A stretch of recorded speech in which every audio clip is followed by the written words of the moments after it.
Aging spots are not normal aging. We've been lied to about aging spots. We're told that age is what causes them, or we've been told that the sun causes aging spots. Well, I have a question. How come not everyone that goes out in the sun gets them? And how come not everyone that is getting older has them? I know a lot of younger people that get them. So why is that? I'm going to show you the exact mechanism of why you might have them and exactly what to do to get rid of them, and not by just superficially getting rid of them externally on the skin, but how to get rid of them from the inside out. I'm going to show you both methods. If you look down on your hands or even in the mirror, you might see these little brown pigment sections or clusters. They call that hyperpigmentation. And it wasn't there several years ago, but now all of a sudden it just appeared. And if you Google this, they're going to tell you what creams or peels or lasers or medications to use. They're not going to reveal what's deeper, what causes these things. And then if you use the cream or the laser or the medication, it keeps coming back. So you have to keep using it. There are side effects from certain medications and creams and lasers.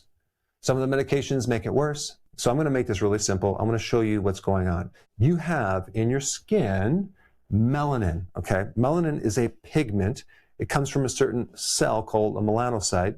And this pigment basically is a protective umbrella to protect you against certain things from the sun, like ultraviolet light, free radicals. So it's there to protect you. And this is why when you're out in the sun, you eventually get a suntan or your skin becomes darker because it adapts and it's protecting you. And so when you see this darker patch on your skin, realize that is a protective mechanism. So the more you understand what this is, the more the solution is going to become obvious. The problem is not melanin. The problem is uneven melanin production. It's not evened out through the skin. It's only in certain spots. So these little factories that produce melanin are producing them unevenly. So the regulator in that cell is broken. So now you have that. There's something called oxidative stress. Let me just simply explain what that is. That's an imbalance where you have too much oxidation. You can look at oxidation as like something that's rusting out or corroding versus the protective antioxidants. So when we have this imbalance, then we get something called excessive oxidative stress.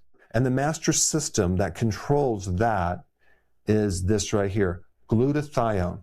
Glutathione has two big purposes. Number one, to regulate melanin. And it also generally helps you reduce this oxidation. So think about glutathione as the circuit breaker that has blown a circuit if you have these darkened spots on your skin with melanin. So without enough glutathione, you're going to get uneven melanin production. So this next part is very important. If you don't have enough of this thing right here, glutathione, you cannot regulate this melanin. So now what's going to happen next is your body has to adapt to that. How does it adapt to that? It actually makes more melanin.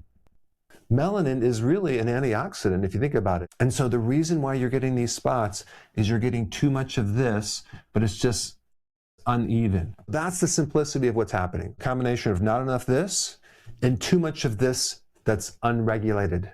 So a lot of people ask me, what supplements do I recommend? Now, of course, I'm not biased of my own high quality supplement line, but if you go to Amazon and type Dr. Berg supplements, you'll find more information. But the bigger question is, why does this glutathione drop? Now, it is true that as you age, glutathione does decrease, not necessarily because you're getting older, but because other things that are supposed to keep this in check are kind of going down. Now, what are those things? Selenium. And so many people are deficient in selenium, and they don't even realize it. Even when you go to get a blood test, most of the selenium is not in your blood. You have to do a specialized test to pick this up.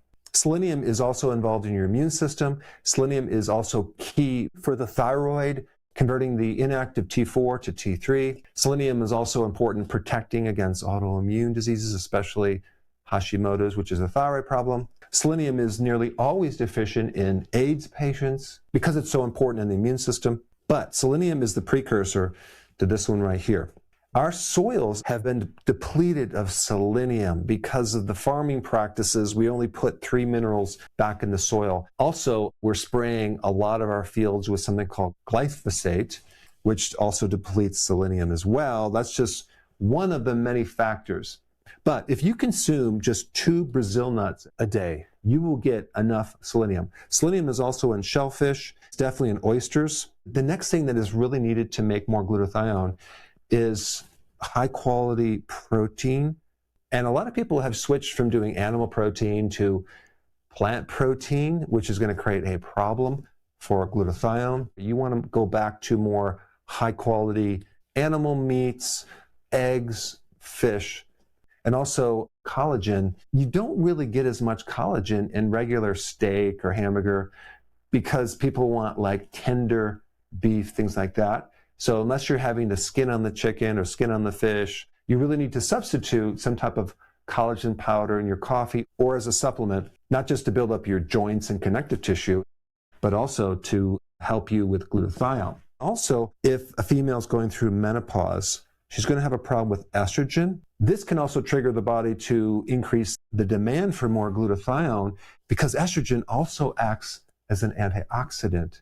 In fact, the reason why women live to be older than men is because they have more of this estrogen, which acts as a protective thing over your DNA and other things. This is why you see women after menopause getting more of these aging spots. When, again, it's not just aging. This is the mechanism right here. Chronic stress will also deplete your glutathione. Glutathione is needed more when you go through stress. And I'm not just talking about mental stress, I'm talking about physical stress, more exercise that you're doing, combined with less sleep, also toxicity in your body, chronic consumption of carbohydrates, snacking, refined foods, junk foods, all of that just builds this up right here and depletes this right here. The other little piece of the puzzle is copper. Now I'm going to make this really simple. Copper is another trace mineral that helps you make melanin. And you can have a problem with melanin if you have too much copper or actually not enough copper. And one regulating factor of copper is zinc. So zinc and copper work together. So when people are either deficient in zinc, they might have too much copper, or they have too much zinc, they might not have enough copper. So in other words, taking more zinc many times will help the ratio of copper, help this right here. And of course, if you had a trace mineral that had both, that can also support this problem as well, because then you'll have the right ratios. So this is ultimately what you want to do to fix this problem. So then you can correct this problem and eventually get rid of these aging spots. It could take 30 days to 6 weeks because these dark spots are kind of in a certain layer of your skin that has to be replaced. But you'll see within 1 month to 6 weeks, things will dramatically start improving. Now, the question is, what can you do in the meantime? Is there anything you can do? Yes, there is. There's a lot of things topically you can put on your face. Some of them have side effects. I'm not going to talk about those. One of the best things I would recommend is just a topical serum vitamin C. You can get a high quality vitamin C serum anywhere, and you would just put that on your skin because vitamin C does help regulate glutathione, and it doesn't seem to have any side effects that I've ever heard of. So I gave you 2 solutions. One is more of a corrective, which takes more time, and another is a topical situation, which will happen faster. But I don't want you just to do the topical without doing this as well, because it's going to keep coming back. Since this whole topic is related to pigment, and pigment adapts to the sun, there is some crucial, very important information on the benefit and the health of sun. So that way you don't make the mistake of avoiding the sun. And for that information, you should watch this video right here. Check it out.